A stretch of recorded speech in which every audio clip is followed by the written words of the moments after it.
बधाई हो।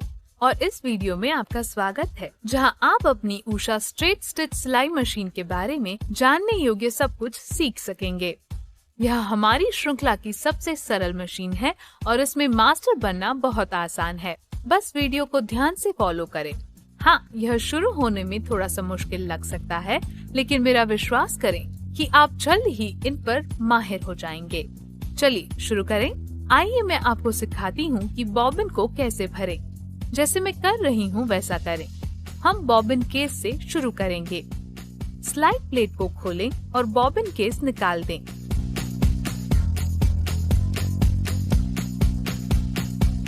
फिर बॉबिन केस में से बॉबिन को निकाल लें।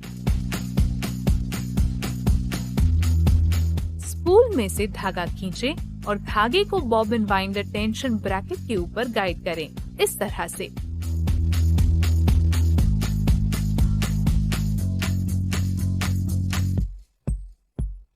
बॉबिन वाइंडर स्पिंडल पर बॉबिन दाखिल करें।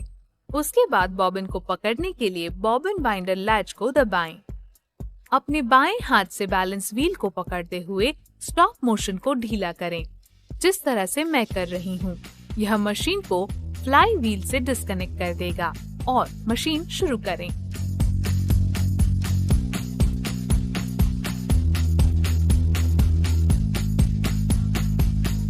जब बॉबिन पूरी तरह से भर जाए तो यह अपने आप बंद हो जाएगा। धागे को काट लें। भरे हुए बॉबिन को हटा दें और स्टॉप मोशन को टाइट कर दें। अब यहाँ पर इस तरह से बॉबिन केस में बॉबिन रखें और फिर यहाँ सुनिश्चित करें कि धागा घड़ी की दिशा में घूमता है। धागे को बॉबिन के स्लॉट में खींचें। फिर 10 सेंटीमीटर यानी 4 इंच मुक्त धागा छोड़कर टेंशन स्प्रिंग के नीचे और डिलीवरी आई के अंदर धागे को खींचें। जब आता है कि भरे हुए बॉबिन के साथ बॉबिन केस को शटल में कैसे रखें। बॉबिन केस को शटल रेस में सीधा डालें। यह सुनिश्चित करें कि बॉबिन केस स्टॉपर स्लॉट में ठीक तरह से फिक्स हो जाए। बॉबिन केस क्लच को मुक्त करें और बॉबिन केस मजबूती से फिक्स हो जाएगा। अब वास्तविक सिलाई शुरू करने से पहले अंतिम स्टेप, आइए सीखते हैं कि मशीन को थ्रेड कैसे करें। मैं अभी आपको सिखाती हूँ। सबसे पहले इस तरह से बैलेंस व्हील को अपनी ओर घुमाकर थ्रेड टेक अप लिवर को उसकी उच्चतम स्थिति में उठाएं, फिर प्रेशर फुट को ऊपर उठाएं। धागे को थ्रेड गाइड के माध्यम से फेस प्लेट पर ले जाएं और धागे को पकड़े हुए धागे को इस तरह से थ्रेड टेंशन यूनिट में खींचें। इस पॉइंट पर चेक स्प्रिंग के माध्यम से धागे को खींचें।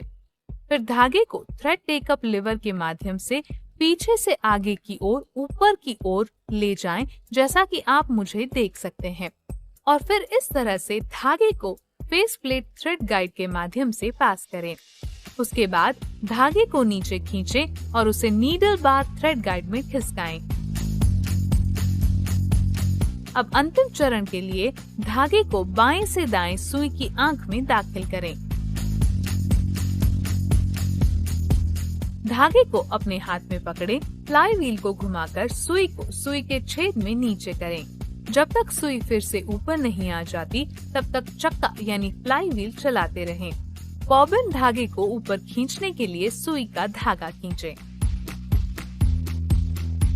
ऊपरी धागे के लिए थ्रेड टेंशन को इस तरह से समायोजित करें। थ्रेड टेंशन नॉब को ढीले तनाव के लिए इस तरह से घुमाएं और टाइट थ्रेड टेंशन के लिए इस तरह। टांके के अंतिम फिनिश को निर्धारित करने में यह बहुत महत्वपूर्ण भूमिका निभाता है। थ्रेड टेंशन एकदम सही होना आवश्यक है। यदि यह ढीला है तो आपको हर सिलाई में अतिरिक्त धागे का गुच्छा दिखाई देगा, जिससे यह बहुत ही भद्दा दिखेगा। और यदि यह बहुत टाइट है तो धागा टूटता रहेगा।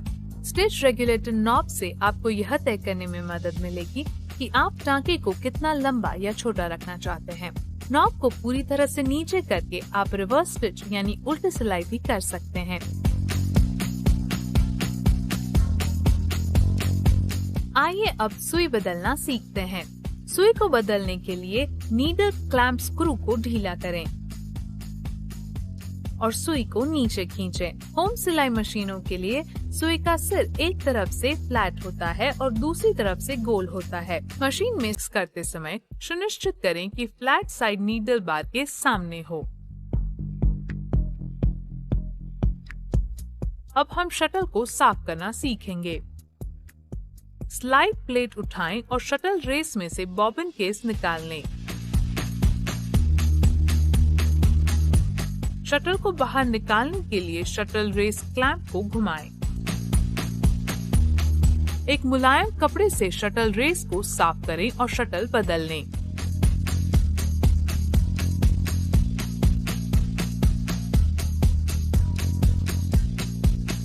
शटल हुक रिंग में यहाँ एक नॉच होता है। शटल रिंग को सरलता से अंदर खिसकाने के लिए यह शटल रेस के खांचे से मैच करना जरूरी है।